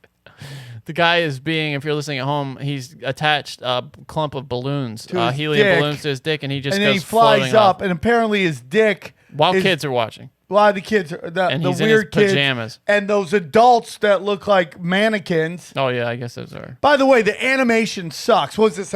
Public Well, access? it's Denmark, dude. Fuck Denmark. Shout out to But Casper. by the way, Union of the Unwanted is huge in Denmark, so I take that back. Shout out to Scandinavian Casper, our friend who lives there. Yeah, dude, go over there and fight them, dude. A few more here. This story to me pisses me off, dude. You ready for this?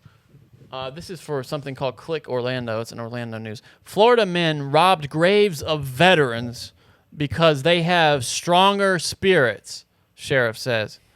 Deputies found his shed had a religious shrine and 7 skulls. Here we go. This is in Mount Dora, Florida. 2 men are behind bars after what deputies say was a grave robbery for ritualistic purposes, targeting veterans' burial sites because, quote, the spirit is much stronger in a hero.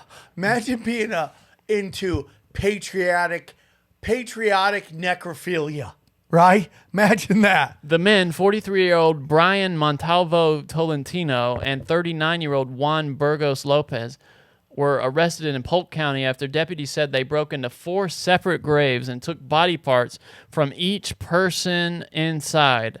The Lake County Sheriff's Office said the vandals attempted to access a 5th grave. The remains were stolen in early December from Edgewood Cemetery. During a conference call Friday, the sheriff said detectives served a search warrant there on his house where they found a shrine and 7 skulls. Here is the shrine, Sam. Look at that. Jesus. Isn't And that dude, weird, you man? know like swords and stuff. They stuck their dicks in those eye sockets. You know that, right? You know they fucked those skulls. We served lots of warrants, but for the first time, this is the first time that I'm aware of, what we found was Palo Mayombe. Have you ever heard of that? A Palo Mayombe I shrine? don't even know what that means. Oh, I've never heard of that. I Let's don't see. even know Let's see what what that that is. Palo Mayombe. It's Palo. It's a religion. Palo, also known as Las Reglas de Congo, is a religion with various denominations which developed in Cuba among enslaved Central African people and their descendants who originated in the Congo Basin. Interesting. Wow. Okay. Before the men vandalized the grave sites, they drank Bacardi rum and spit it out onto the ground. Then they would smoke a cigar and then exhale the smoke. The purpose of that was to protect them from the spirits, Judd added. 3 of the 4 tombs raided belonged to members of the armed forces. 2 were in the army fighting in the Korean War and World War I, while the other was a Marine still wearing his uniform at the time of the raid. When asked why they took a hero's grave, they said their spirit was much stronger than a normal person. And also, when you have the skull of a hero, the spirit is not only stronger, but it can protect you from evil. He considers the cemetery shopping centers. We didn't say that. He did, Judd said, pointing to Lopez's mugshot. He complained that in the United States, it's difficult in getting human remains to practice his religion. Oh, that's too bad, buddy. Sorry. Oh, man, that sounds like bigotry to me. Yeah. We gotta, this guy's got some freedoms here. We need to give him Maybe bodies. if you wore a wig and makeup, you could say it's a trans thing and they would help you with your skull fucking.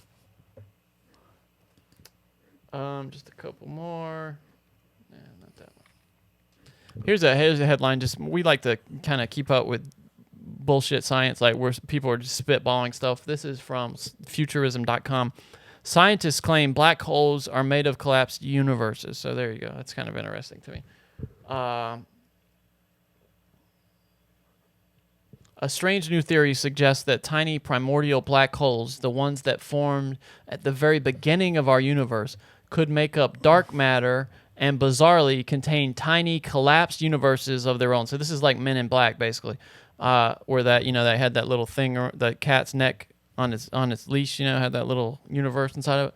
It's a bizarre idea, but as Motherboard reports, it tackles several of the most significant mysteries of the cosmos all at once, albeit in speculative fashion. That's what all this is. It's mostly speculative, all these theories. But most controversially, the research, which was published in the Physical Review Letters in October, is that it suggests our entire universe might just look like any other tiny black hole bubble to an outside observer. So our whole universe could, to outside observers, look like a tiny black hole. So isn't that pale blue dot? Well, could be. We don't know what color it is, but yeah, interesting. Oh, you know what that pale blue dot is, right? Carl Sagan? Yeah, I know pale blue dot, yeah. It's Okay. the Earth, yeah. All right, dude. Surrey Live reports Epsom public school boy dropped 97 wraps of heroin from buttocks when stopped by the police. Chauncey Taylor was discovered attempting to deal Class A drugs among a group of 6 people in the home of a vulnerable couple in Cardiff. A vulnerable couple. What does that mean? I don't know. We're going to find out. A public school boy from Epsom dropped the package containing 97 wraps of heroin from his buttocks when he was apprehended by police. Chauncey Taylor was sent to Cardiff as part of a county lines operation to sell heroin and cocaine after gaining a place at university. The 21-year-old was discovered attempting to deal Class A drugs among a group of 6 people from the London area. Okay, they had taken over a vulnerable couple's home in Leckwith to use as their base. What does that mean, a vulnerable couple? They're probably elderly. Old, is that what it means? Yeah, possibly. Elderly. The couple in the flat had been victims of cuckooing. The officer requested backup, and when officers entered the property, there was a strong smell of cannabis. What is cuckooing? Is that like a cuckoo bird? Like they take over somebody else's nest? Is that what that means? Oh, yeah. That's what cucking is, right? That's all about the cuck bird. Doesn't say much more about the family. That was kind of the interesting part of that for me. We're going to have a couple of sweet stories now to lift people up. All right, I got to get going. Okay, this is from UPI.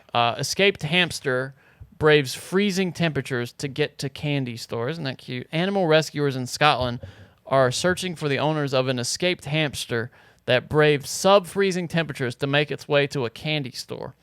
The Scottish SPCA said the hamster was caught on CCTV footage clinging to a person who entered the Poundland candy shop in Glasgow on New Year's Eve. That's hilarious. The hamster jumped. This is like something from a movie, an animated movie. That sounds like every scene in the like Ratatouille, the Mandalorian. Right? Okay. Yeah, with Baby Yoda, Grogu. The hamster jumped off the apparently unaware shopper. Oh, he wasn't even aware. Inside the store. This is like Ratatouille.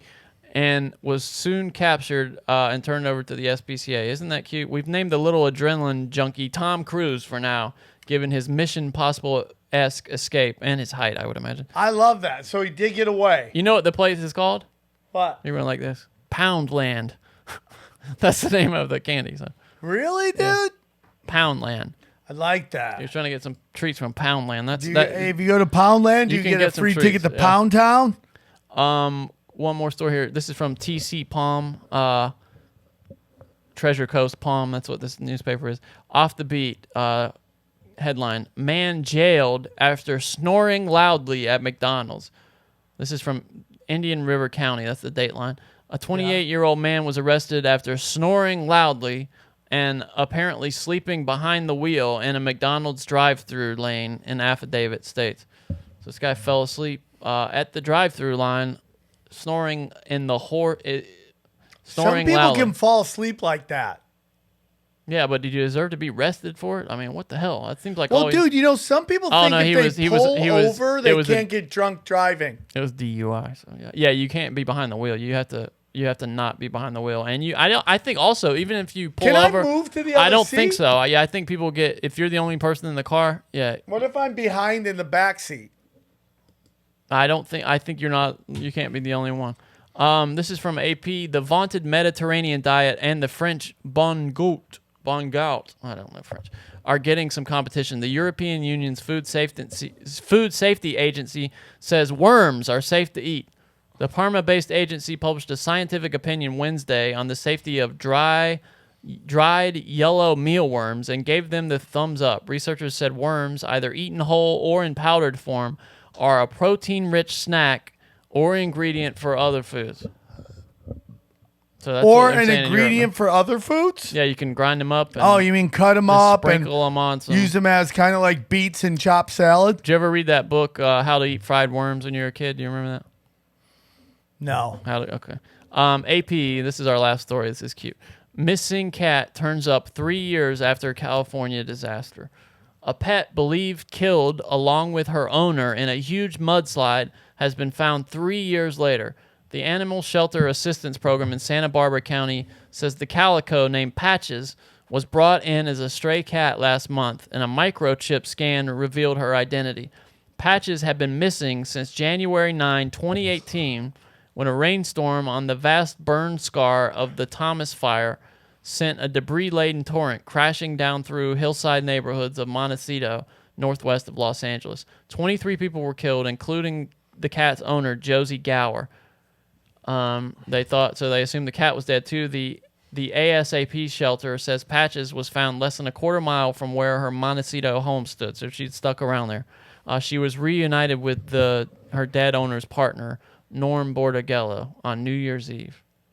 Isn't that cute? Damn, dude, that's a good story. Unless you got a new cat and then it gets uncomfortable. Yeah. Though we don't know exactly what she's been doing with her life the past 3 years, we can see that Patches and Norm are thrilled to be reunited. And if you want to look here, if you're on the video, here's a look at Patches, the kitty. Dogs are amazing. She looks right? healthy. Look at her. Yes, yeah, but that cat sees some shit, right? Yeah. He's like, you don't know what I had to do. I had to sell my body just for some kitty litter. I just shove weird shit in weird places. I don't trust cats. Oh, yeah. You might think this is interesting. AP says that identical twins actually aren't perfect clones, research shows. Oh, yeah, for sure. I know yours aren't identical, but there's this thought that identical twins were supposed to be like almost like clones, but they're not, apparently. Scientists in Iceland sequenced DNA from 387 pairs of identical twins, those derived from a single fertilized egg, as well as some from their parents, children, and spouses, and that allowed them to find early mutations that separate them. So, yeah, they're not identical twins. There are some differences. Let me ask you something, Johnny. When the big press conference happens and they announce this stuff, all the nerd dorks show up in their fucking lab coats and they all take their seats and they all have their folders with all the information and they announce their finding. What the fuck changes? I guess people can't say that they're genetically identical. I suppose it affects research too, because a lot of research uses like twin studies. I'm taking this question seriously, because like they sent that one guy to space and then the other guy was down here. Yeah. And so they're not technically genetically identical. Okay. So maybe it's less applicable. And that changes our world in what way? I don't know. I mean, I'm just tired of science fucking cracking. Like how did they get money for that? Is what you're saying? Who cares? Like when I hear about like dinosaurs, when someone's like, "Oh, the T-Rex was, couldn't see you unless you moved," I'm like, who gives a fuck? Well, that's also like, how the fuck do they know that? But like, why does that matter? Yeah. Cure AIDS, right? No, I'm with you. Right? Make a condom that feels good. Yeah, I mean, if you were smart enough to find that out, couldn't you figure out how to cure hair loss? Make a drug that makes me smarter. Make all my hair grow back. Make fast food that helps you lose weight. Things that will help my life. Nobody gives a fuck if twins are genetically identical. Looks a lot alike. And before I had twins, that was on my list. Actually, this is the last story. This is in Dickinson, Texas. God damn it, Johnny! You keep This is funny, shoving though. stories in here. Mayor of Houston suburb chosen by pulling a name from hat. Sean Skipworth and Jennifer Lawrence were trying to be the next mayor of Dickinson, but they each ended up with 1,010 votes after a runoff election. So they're going to choose the winner by pulling its name from a hat. Isn't that crazy? That is absolutely nuts. Do you know that? And I remember a couple years ago in Nevada, there was some concern that one of the primaries for president was going to be too close to call and possibly a tie. And I think in Nevada, they play a hand of cards to decide. I love that. Isn't that crazy? I would like to play craps. Let me see if I'm making I'd like that to up. play craps. Or, even Yeah, though here I we don't go. know how to play it, dominoes. In Nevada, voting ties are broken with deck of cards. As the presidential primary season, this is for a story from 2016, has shifted to Nevada, the Silver State system, I didn't know it was called the Silver State. Did you know that? System of settling caucus ties, drawing from a deck of cards, has been the subject of curiosity and derision throughout the Twitter sphere. But yeah, that's how they do it. They draw from a deck of cards. So there you go. And what do you think? Whoever has higher number Yeah, or it's probably lower like, number? like deciding who deals first in That's poker. fucking great. Yeah, so there you go. Johnny, it's been a great show. Good one. Yeah, we hit 2 hours. We haven't done that in a while. Yeah, I told you I wanted an hour, and you fucking do that. All right, guys, thank you for tuning in to Broken Simulation. Please come see me when I'm live. My dates are coming again. So You're going to North Carolina, I heard. Is that true? yeah. I want to do a read, and you insert it earlier at the beginning of the show. Okay. I could just put a screen up too with it. I mean, All right, guys, I will be at what's it called? Good Nights. good nights. Yeah. Good Nights. Johnny may be there doing guest sets. Oh, it could be. Good Nights, and I will be there February. It's so funny. Johnny's like, are you February 18th through the 20th? Yeah. Somebody tweeted me and they were like, "Hey, Sam's on the schedule at Good Nights in February. I heard him saying he wasn't doing anything until March." And I was like, "Oh yeah, I don't know about that." All right, so then I'm there. It all works out. Perfect. So Johnny may or may not be there. Please rate and review the show on your thing. Follow us on Twitter as long as we have a Twitter. I'm at Johnny Woodard. Guys, go check out, if you remember our P.O. Box, if you want to get any of those bobbleheads. Do you think you're going to do you still think there's a chance that you're going to win this bet? I think it's pretty much over. Yeah. Some people are still holding out hope here. But Yeah, his name's Tino Sanchez. a couple others too. To me, at this point, to be thinking that something's going to happen, you should, if you still think something's going to happen at this point after all the The setbacks. question is, if you're in think denial, though. something's It's- going to happen, it feels like denial or to me. something should happen. Yeah, okay? that's the difference. We all think something should happen. We all think this was unfair. I mean, my whole premise was that the whole thing was and some fixed. people don't want to accept that. Yeah. Some people want the guy who, even though they believe, most people think he was a puppet like the other guys. See, I think people have been lied to here, and they've used this to. I think possibly used it to out a lot of us and use it as an excuse to get Come get truth, some. the truth community off of social media. Maybe, dude, and I'm okay with that because what they've actually done is destroyed the product, and we're seeing it happen in real time. Yeah, Twitter's stock collapsed. I mean, Collapse, $8 billion, and you know what, dude? Here's the whole thing, dude. I think the internet got away from them. They're trying to lock it down. I think That's what this is. Yeah. I think it got away from them, but what they don't understand is it's just pushing people to decentralize. And they're just going to have to spend their whole day trying to grab this, grab this, grab that, grab this, grab that, grab I this. don't know if that's good. I think that sends us back.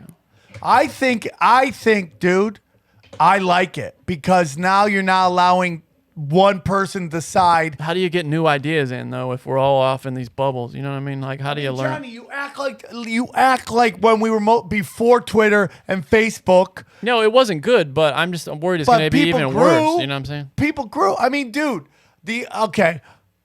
as long as there's people out there that are broke and aren't getting laid, they will be trying to come up with something to help them get money and get laid.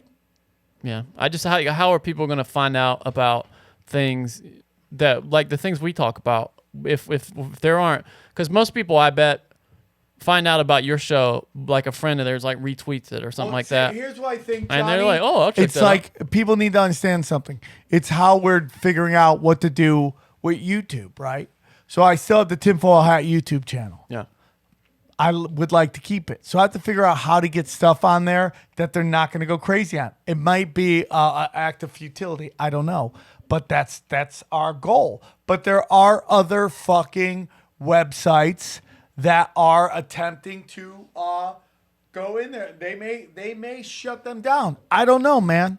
I don't know, dude. I wonder if we'll I will talk about do software. this show until I can't do the show anymore. And when tinfoil hat, and then that day comes, that day comes. I mean, like, I can only fight. Listen, dude, if you're on YouTube and you know they're fucking with all the shows you love and you continue to only want to be on YouTube, then you're just as much a part of the problem as these fucking tech lords. Yeah. I can't do anything for you. So it is what it is. I got to go, Johnny. Talk us out of it. Guys, I love you very much. And I appreciate Thanks, you. everybody. Thank you. I love you. Thank you for the support. We're trying to get this out more in 2021. Yes. Set times. And if you have stories you want Johnny and I to talk about, Yeah, contact please do. brokensim@gmail.com. Also, check us out on Patreon, patreon.com/brokensimulation. You can get the show early, unedited, and also we do a bonus show on there. So I'm also going to... you can get Sam's email if you give it at a certain level, and you can email him shit. I'm going to... and then Johnny and I got a new show that's starting on Rockfit. Yes, sports show. It's called The Greatest of All Time, and we just discuss sports, and we do some greatest of all times. Yeah.